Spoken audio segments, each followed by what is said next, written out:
Sir, कल all India Muslim law board ने दिल्ली में जनता मंच पर जो प्रदर्शन करेगा जेपीसी के विरोध में। 48 वर्षों की शैक्षणिक उत्कृष्टता के साथ 23 से भी ज्यादा प्रमुख बीटेक प्रोग्राम्स और 600 से अधिक अंतर्राष्ट्रीय छात्रों के साथ विज्ञान डीम्ड टू बी यूनिवर्सिटी देश की बेहतरीन यूनिवर्सिटी में से एक है। जब ज्वाइंट पार्लियामेंट्री कमेटी ऑन वक्फ ने all India Muslim personal law board को इस अमेंडमेंट के बाद उस पूरी कमेटी के सामने बुलाया था और कमेटी के सामने all India Muslim personal law board ने जो अपनी बातें रखी थी उसको हमने संज्ञान लिया था। केवल संज्ञान भी नहीं लिया था हमने, बल्कि उसको अपनी रिपोर्ट का हिस्सा भी बनाया है। आज एक किस बात को लेकर के जब ज्वाइंट पार्लियामेंट्री कमेटी की रिपोर्ट 428 पेज की हमने सबमिट कर दी, जो पूरी सत्ता पक्ष प्रतिपक्ष के सभी सदस्यों की राय से जो कानून बनाने की प्रक्रिया है और देश में कानून बनाने का अधिकार चुने हुए जनप्रतिनिधियों को, अब उस कानून के खिलाफ अगर all India Muslim personal law board कल देश की राजधानी दिल्ली में जंतर मंतर पे प्रदर्शन करने जा रही है, तो आखिर किस सवाल पे ऐसा अमेंडमेंट के बाद जो एक बेहतर कानून बन करके आएगा और जो ट्रांसपेरेंट ढंग से उसको वाकिफ का जो मंशा होती थी वक्फ करने का, और उस वक्फ का फ़ायदा गरीब, पसमानदा महिलाओं को, ख़वातीन को, विधवाओं को, बच्चों को उनके एजुकेशन के लिए, हेल्थ के लिए मिलेगा। अभी आज की तारीख में वक्फ की प्रॉपर्टी से किसी गरीब मुस्लिम को या विधवा महिला बच्चों को क्या फ़ायदा मिल रहा है? अभी तो रोज़ सुनाई पड़ता कि वक्फ की प्रॉपर्टी को किसी मुतवल्ली ने बेच दिया, कहीं वक्फ बोर्ड के किसी केयरटेकर ने बेच दिया। आज कोई institution, medical college, engineering college या कोई इदारा चल नहीं रहा है। आज जब ये सरकार इस अमेंडमेंट को लेकर के वक्त में आई और उसको ज्वाइंट पार्लियामेंट्री कमेटी के सामने खुद स्पीकर साहब से आग्रह किया और स्पीकर साहब ने उस ज्वाइंट पार्लियामेंट्री कमेटी को जिम्मेदारी हम लोगों को दी। 6 महीने हमने पूरे देश में दिल्ली में 38 बैठकें की, एक एक बैठक 8-8 घंटे किया, 118 घंटे बैठकें किया। देश के तमाम राज्यों में गए, कर्नाटका गए, तमिलनाडु गए, तेलंगाना गए, महाराष्ट्र गए, गुजरात गए, आसाम गए, उड़ीसा गए, वेस्ट बंगाल गए, यूपी गए, बिहार गए। तमाम राज्यों में जाकर के सभी स्टेक होल्डर से, वक्फ बोर्ड से, माइनॉरिटी कमीशन से, इस्लामिक स्कॉलर से, प्रोफेसर से, वाइस चांसलर से, बार एसोसिएशन से, हाईकोर्ट से, लॉयर से मिले और उन सब के विचारों को और व्यूज को सुनने के बाद हम एक अमेंडमेंट लेकर के 428 पेज की हमने रिपोर्ट सबमिट किया। अब अगर वो देश के इस वक्त के खिलाफ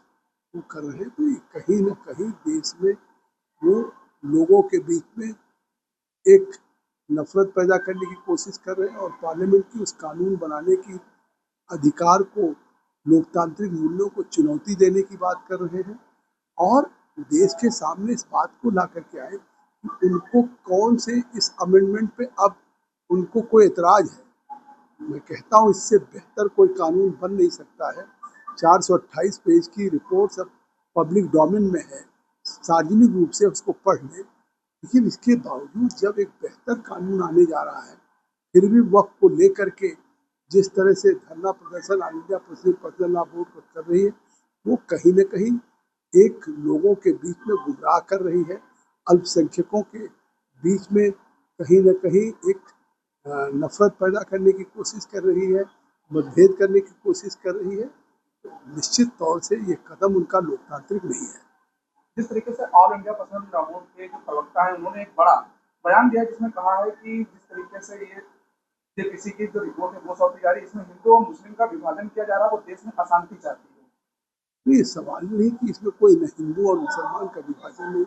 ये वक्फ के कानून में भारत सरकार संशोधन लेकर के आई थी, जिसको सरकार ने कानून पास करने के बजाय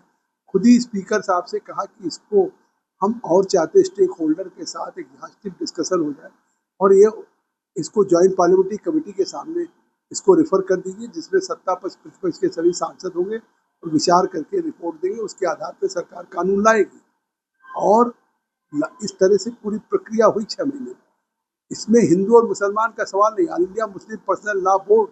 कहीं न कहीं किसी साजिश के तहत एक लोगों में ये मतभेद पैदा करने की कोशिश कर रही है, विभाजन करने की बात कर रही है। आज तो वक्फ की प्रॉपर्टी का फायदा गरीब को, पसमानदा या अल्पसंख्यक मुस्लिम को मिल सके, वक्फ बोर्ड की प्रॉपर्टी को मुतवल्ली जिस तरीके से खुर्द-बुर्द कर रहे थे, बेच रहे थे, उस पर अंकुश लगे। सभी वक्फ प्रॉपर्टी का रजिस्ट्रेशन हो और उसको वामसी पोर्टल पे डाला जाए। गवर्नमेंट की प्रॉपर्टी या वक्फ की प्रॉपर्टी पे कोई डिस्प्यूट न रहे। अभी तक जिस तरीके से जहाँ चाहते थे क्लेम कर देते थे कि हमारी वक्फ की प्रॉपर्टी है, तो उसके लिए आज एक डिस्प्यूट खत्म करने के लिए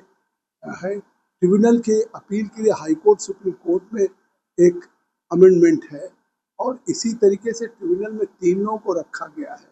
प्रोस्पेक्टिव कानून बनाया गया है। लेकिन ये कहीं न कहीं रिपोर्ट प्रस्तुत करने के 1 महीने बाद भी जिस तरीके से ये देश के बीच में फिर से ये प्रदर्शन, धरना करके जंतर मंतर पे इसको एक इशू बनाना चाहते हैं, तो ये कहीं न कहीं इसके पीछे एक राजनीति है, तुष्टीकरण है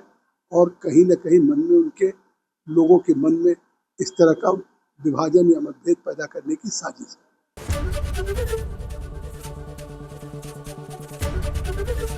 एबीपी गंगा, खबर आपकी, जुबान आपकी।